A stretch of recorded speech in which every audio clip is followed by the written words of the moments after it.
بسم اللہ الرحمن الرحیم۔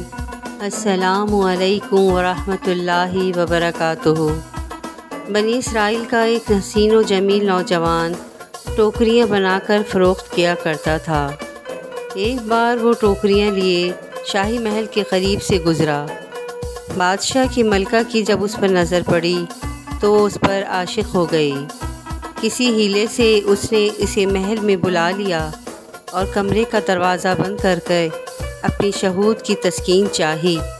وہ نوجوان چونکہ نہایت ہی پاک باز اور پرہیزگار تھا، پریشان ہو گیا اور اس نے گناہ کرنے سے انکار کیا۔ ملکہ نے اس کو لالچ دیا کہ میں تجھے مالا مال کر کے ٹوکریاں بیچنے سے بے نیاز کر دوں گی، میری بات مان جا۔ اس نے پھر بھی انکار کیا، لیکن ملکہ پر مستی سوار تھی۔ اس نے کہا تو میری خواہش پوری کیے بغیر یہاں سے نہیں نکل سکتا۔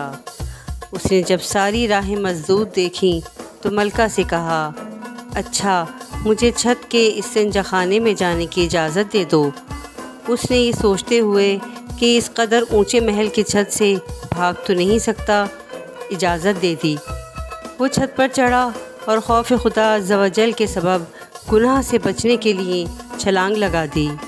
بھوک میں خداوندی سیدنا جبرائیل علیہ السلام نے اسے پروں پر لے کر زمین پر یوں رکھ دیا جیسے مشفق والد اپنے لخت جگر کو رکھتا ہے۔ وہ خوف خدا عز و جل رکھنے والا خوش نصیب نوجوان بہت بڑے امتحان سے کامیاب ہو کر مغرب کے وقت گھر پہنچا۔ زوجہ نے کہا ٹوکریوں کی کمائی کہاں ہے؟ وہ بولا آج کوئی قیمت وصول نہیں ہوئی۔ وہ کہنے لگی آج کیا کھائیں گے؟ وہ بولا انشاءاللہ عز و جل صبر کر لیں گے۔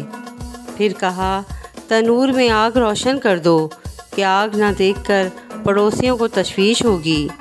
چنانچہ سعادت مند بیوی نے تنور میں آگ لگا دی اور چلی آئی۔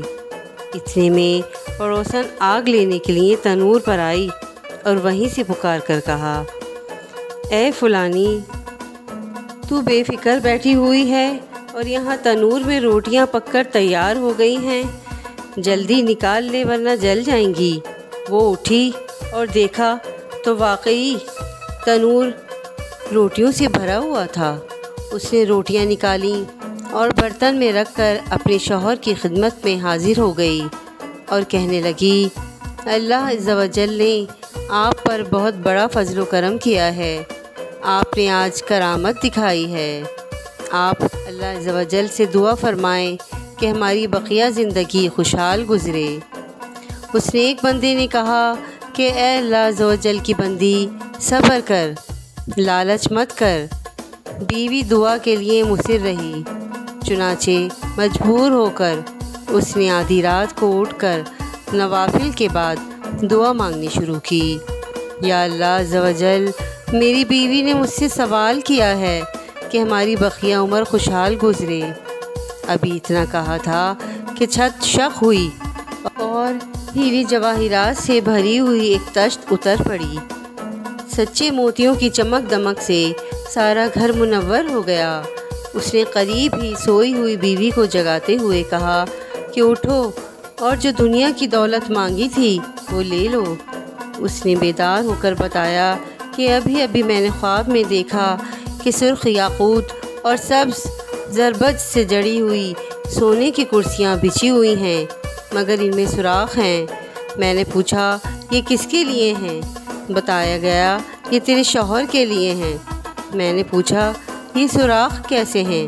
آواز آئی یہ تیری جلد بازی کی سبب ہیں۔ خواب بتانے کے بعد بیوی نے کہا میرے سرتاج مجھے معاف کر دیجئے، میری جلد بازی کی مجھے اس خواب سے نصیحت مل گئی ہے۔ اب مجھے دنیا کی دولت اور آسائش نہیں، آخرت کی نعمتیں اور آسائشیں درکار ہیں۔ مہربانی فرما کر دعا کریں کہ یہ ہیرے اور جواہرات واپس چلے جائیں۔ چنانچہ اس نے پھر دعا کی اور تشت لوٹ گئی اور چھت واپس مل گئی۔ سبحان اللہ، سبحان اللہ، سبحان اللہ۔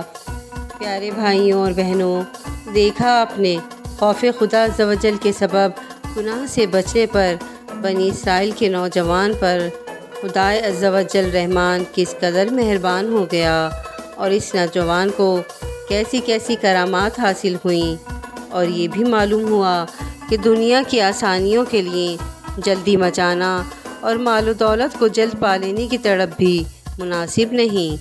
ایک بزرگ رحمۃ اللہ علیہ فرماتے ہیں، دنیا میں جو کوئی نعمت ملتی ہے اس کے سبب آخرت کی نعمتوں میں 100 حصے کمی آ جاتی ہے۔ واقعہ پسند آئے تو ضرور میرے چینل کو سبسکرائب کیجیے گا۔ جزاک اللہ خیرا کثیرا۔